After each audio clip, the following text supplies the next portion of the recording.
you've known us from the beginning, you would know that this is the first song that we ever released. We put an instrumental out of Traveler on YouTube, and because it's just one of our very favorite things to play, one of our very favorite songs. I always hold this song near and dear to my heart, and so when the chance came up to redo it along with a couple other songs from our previous records, I was like, we have to do Traveler. The song is really, really simple. Like, it's literally one guitar riff, basically played three different ways. As the years have gone by, we've kept throwing Traveler back into our sets, even like back in 2022, 2023, and it was so fun to play. Traveler is a weird song, but believe it or not, it was even weirder before.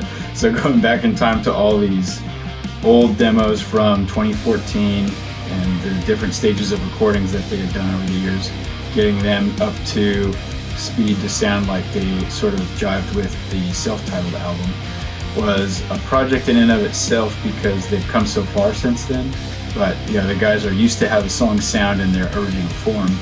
So for me, kind of having the luxury of that recency bias, I can be like, well, if we recorded this now, we probably would do this. So we made Traveler a lot more melody-driven instead of just spoken word.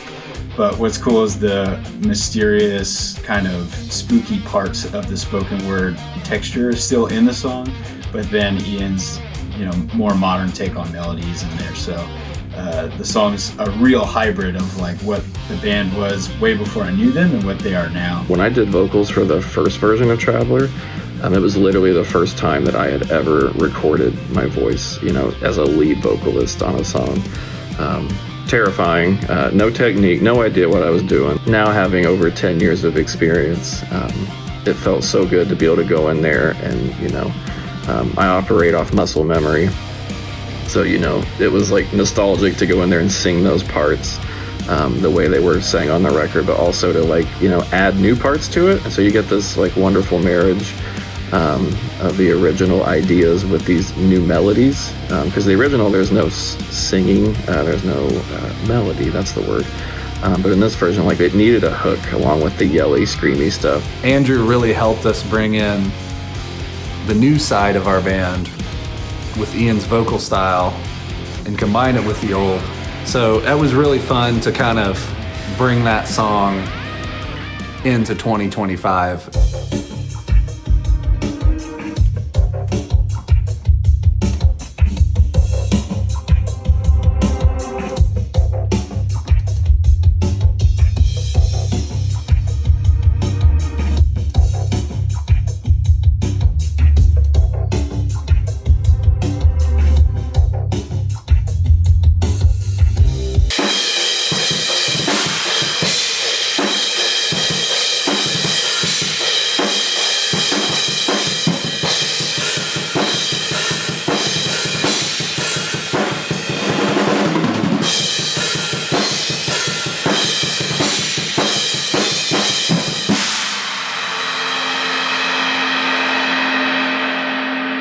This song was a real bear with the tempo because when we recorded it originally, no metronome. It was all just sit down, one take with the drums, and whatever timing I slipped into or tempo I slipped into, that's what we rode with. We wanted to kind of retain some of that feel because some parts of the song, when we heard them at a one solid tempo through the whole song, we were like, oh, that's too fast.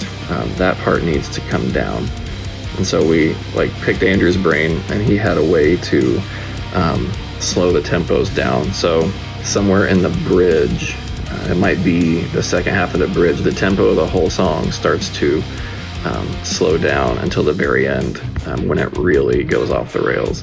But that last chorus, to get that groove on the drums to feel just right, like how we play it live and how we recorded it originally, we had to slow it down to that certain point, because that's my favorite part of the song is that third chorus where it just slams. We had an idea for the music video to take a bunch of old footage of us and all the video we took over the years. We documented everything as a band. What's funny is that Ian had gotten the album artwork from an old photo we had taken, which was basically, it was taken through the window looking into my dad's garage, which is where we would record all of our old stuff. And through that window, you could see the reflection of the house behind us. And the house that was behind us was where his grandma lived. He would come over to his grandma's house while I was riding my bike around my dad's shop. And we met one day when we were like 3 or 4, and we've been friends ever since. So in that picture, you see the place that I used to hang out all the time, ride my bike, the place where he used to hang out all the time as a kid, and also the place where we started this band and where we recorded, our first 3 records. So I'm going through the video footage and, choosing different clips, and there's a clip where we're walking up to that window on video, and I look in the window and then I take a step back. It's the exact shot of the EP cover. And you hear Ian on video say, "Wow, I gotta get a picture of that." I thought that was like, and that was found by accident while I was going through old footage. And so when I found it, I showed it to him, and he was like, we had already picked the album artwork, and now we have video evidence of the moment it happened. For a lot of people, Traveler will be a brand new song, and I'm happy about that because it's a song that I think needs to be heard by more people. Super stoked on how the drum productions turned out. Super stoked on the vocal production. Just being way more confident as a singer and as a lyricist and just as a frontman, period. Just felt really good to be able to throw all that new experience at an old favorite and really give it its due.